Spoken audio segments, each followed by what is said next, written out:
CEDEAO ka ciden i ka dɔn ka fɔ ale ani Mali camancɛ fanga ɲɛmaaw cɛ n'o ye Goodluck Jonathan ye ale kɔni nalen no taama na i ka dɔn ka fɔ bi alamisa juin kalo tile 23 Bamakɔ kɔnɔna la yan mun na ani camancɛ fanga ɲɛmaaw olu kan ka ɲɔgɔn ye ka ɲɔgɔn kuma ɲɔgɔnya. Mohamed Mamata Touré n'ale ye ɲininikɛla ye an y'ale ɲininka yala Goodluck ka nin nali yɛrɛ kun jumɛn b'a la. O fɛn fila ye jumɛn ye chronogramme détaillé min kan ka di CEDEAO ma ani comité de suivi min bɛ kɔlɔsili kɛ ka si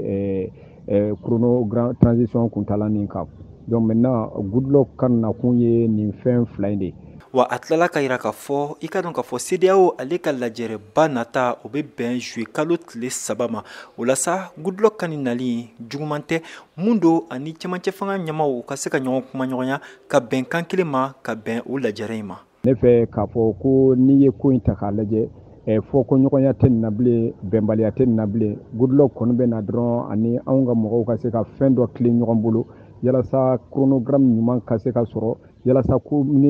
comité de suivi ɲuman ka se ka sigi yanni kalo kura tile 3 ni ɲɔgɔn cɛ sanction in bɛ se ka wuli ka bɔ Mali kan cogo min na.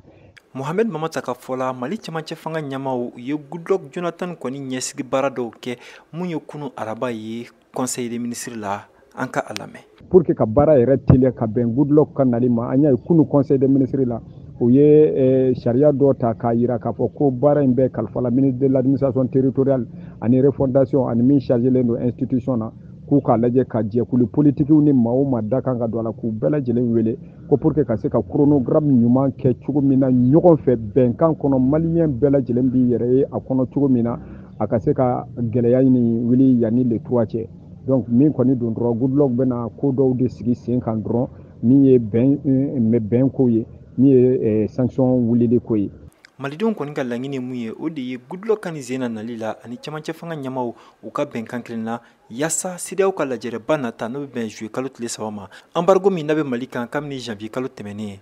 o ka wuli. Mohamed Daɲoko VOA tɔgɔ la ka bɔ Bamakɔ.